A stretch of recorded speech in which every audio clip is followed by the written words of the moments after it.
Yeah. Hello everyone. Welcome to Amuda Academy.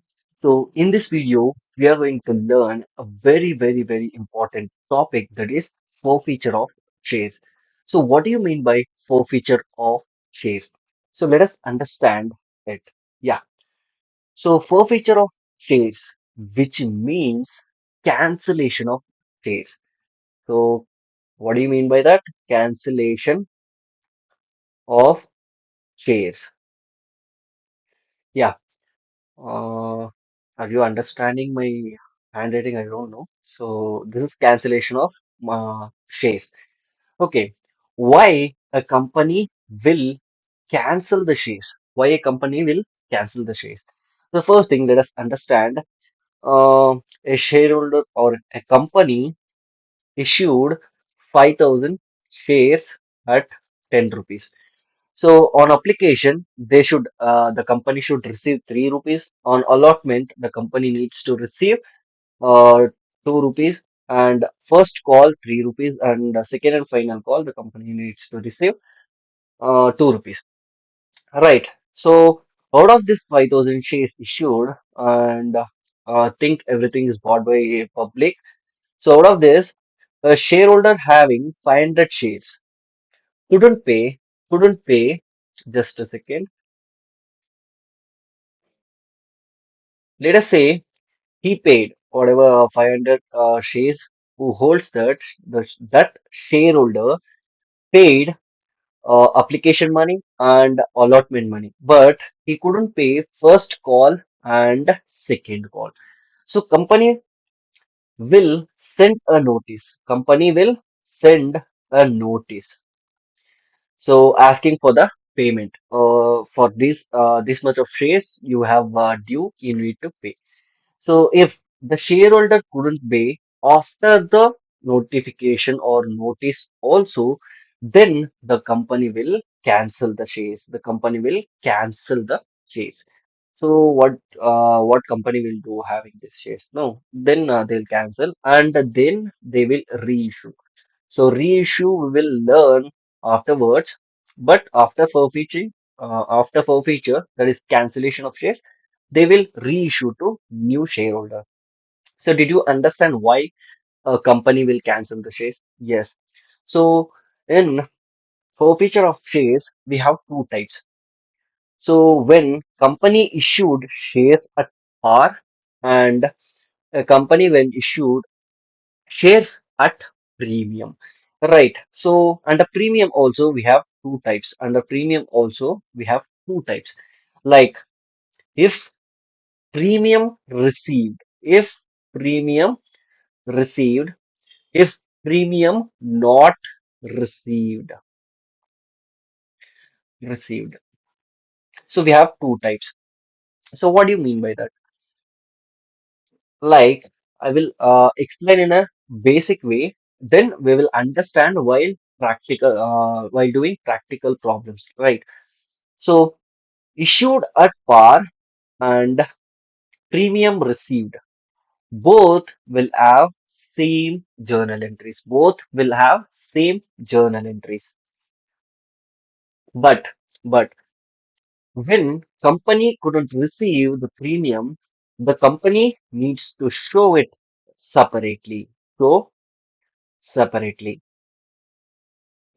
So where they will show? Obviously in journal entries. We need to show separately in journal entries.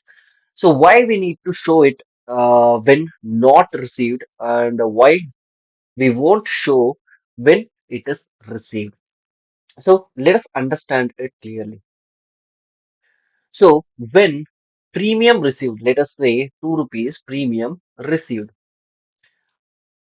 at the time of reissue, at the time of reissue, the company need not to collect it from new shareholder. New shareholder. Correct. So if not received, the company will collect it from the new shareholder. New shareholder. Did you understand? If received, the company won't collect it from the new shareholder. If it is not received, the company will collect it from the new shareholder. So if you understood it clearly, I think so. I hope so. So let us take an example and understand it much more clearly. Okay. So these are the three examples I'm gonna take it. So let us consider it as par and these both questions for premium. Right. So for example, 500 shares forfeited at 10 each. Now, the first question, let us say, this is the first question, this is second question, and this one is third one. So, in the first question, this is par, correct? So, let us say shareholder paid application money and the shareholder paid allotment money, but he couldn't pay these two calls. He couldn't pay these two calls. So, let us journalize this, right? So, to journalize this, what we need to do? Whenever we make a due entry, whenever we make a due entry, what we will do? First, we will post first call account debit to where we will transfer to share capital. So where we will transfer? We will transfer it to share capital. Right. So now this is due entry. But at the time of forfeiture of shares, what we need to do? The shares are getting cancelled. Shares are getting cancelled, which means whatever we transferred here will get reduced. That means share capital will reduce. So if capital reduces, what we need to do? We will debit. The same thing. Share capital account debit. Share capital account debit. Why? Why? Capital is decreasing. Capital is decreasing. We are cancelling out the shares. So for how much? For how much? For how much? We have forfeited 500 shares. That means we are cancelling 500 shares. So the face value is 10. The face value is 10. So here, while cancelling, we need to consider only called up capital, which means company asked, let us say company asked application allotment and first call, but company still didn't ask for second and final call, which means here called up is only three. We need to consider only three application allotment and first call. Now, in our case, we are called up, the company called up every EMIs, we can, every installment, right? So, company called up every installment. So, we are considering whole 10 rupees, that is 2 plus 3 plus 2 plus 3, right? We need to cancel it out, 5,000, correct? So, at the time of share capital, we need to consider only called up capital, that is, the company asked to pay to the shareholders, correct? So, that only we need to consider. 500 into 10, 5,000. We need to debit 5,000. We need to debit 5,000. Right. Now, whenever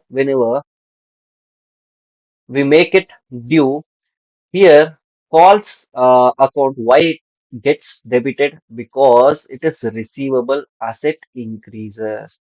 When we are canceling the shares, obviously asset will decrease. So obviously first call account, first two, always write two while crediting it. First call account, not debit. See, I'm only forgetting. Yeah. First call account for how much? For how much? For 2 rupees. For 2 rupees. 500 into 2 rupees. Correct. So how much it comes out? 1,000 rupees. Now, second and final call. So second And second for second and final call also same logic, whatever I explained here. So second and final call account. How much it is?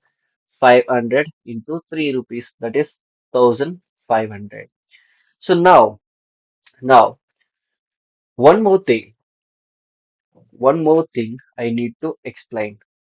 Now, the shareholder paid application and allotment, correct?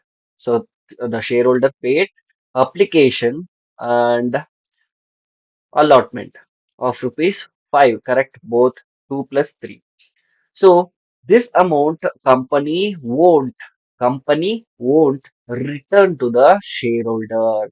At the time of cancellation, the company won't return to shareholder. Rather than it will consider it as the whatever 5 rupees received from the shareholder, that 5 rupees will be called as capital gain. Will be called as capital gain. Right. So capital gain means where we will show? We will show it in shareholders fund. We will show it in shareholders fund, that is reserves and surplus. So which side it is? Liability side. Obviously liability will increase. If liability increases, we will credit it.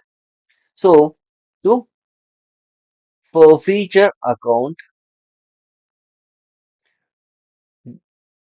credit. Right. So how much we have received? We have received 5 rupees. That is application and allotment. So 5 rupees means 2500. Right. So did you understand this clearly? Once again, I will repeat it. So share capital, why it gets debited? Because always we were transferring it to share capital. Then if we are canceling the shares, share capital reducing, so debit. If capital reduces, we will debit it. So now here first call why it is credited, because asset is decreasing, receivable is decreasing. We are no more gonna receive this. So here final call also same concept, asset is decreasing. And for future account, it is a capital gain. It is capital gain. We will show it in shareholders fund, and which is under reserves and surplus, and reserves and surplus is under liability. So liability is increasing, so credit. So did you understand? Yes. So now let us see the premium entry, how we can do it. So till now we understood for par, right? Now we can understand for premium.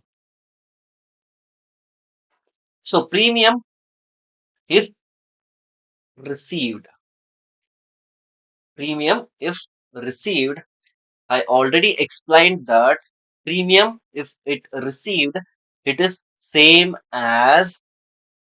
par, same as par, which means we need not to show it separately. So because we no need to collect it from the new shareholder. That's why. Right. The same entries will come. The same entries will come. So share capital account debit for rupees 5,000, and to first call account, that is 1,000 rupees, and to second and final call account 1,500, and to forfeiture account 2,500. The same entries. Now let us understand it for if not received. Premium not received. So if premium we don't receive, we need to show it separately. How we can show? Let us see. So on third question, we have this, right? On application, we need to receive 2. On allotment, 3 plus 2. On first call, 2. And second and final call, 3. So let us say The company received only application, not allotment, not first call, not final call. Nothing received. Right. So let us understand. On application, it is 2 rupees. On allotment, it is 3. First call, it is again 2. I think so. Second, 3.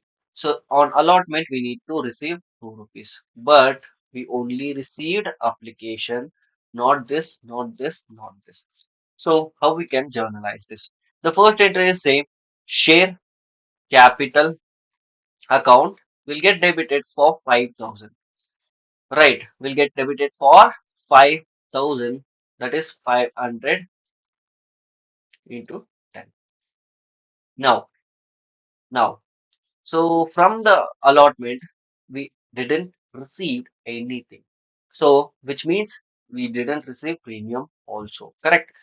So at the time of uh, due entry, we will make it we will make it due. Correct. So along with this allotment, we will make it due. That is allotment due for 5 rupees. Correct. Then at the time of receival, we will show it in credit side, security premium. Correct. So now, simple thing we need to reverse it. We will make it as debit. Why? Why it was in credit side? Let us understand that. So security premium is a gain, kind of gain, where we were showing it under shareholders fund. Correct. Under reserves and surplus. Reserves and surplus. So reserves and surplus will be in liability side. So obviously liability was increasing. Now, if we are not receiving it, obviously liability will decrease. Correct. Because we made it due first, then we were receiving. So then the liability will decrease. Correct. Yes. Now we need to debited because liability is decreasing. Security premium account debit for how much? For 1,000. Now, 2. We didn't receive allotment. Correct. 2. Allotment account debit for how much? So whole 5 rupees. Whole 5 rupees, which means 2,005, which means 2,500. So 2. First call. First call, how much it was?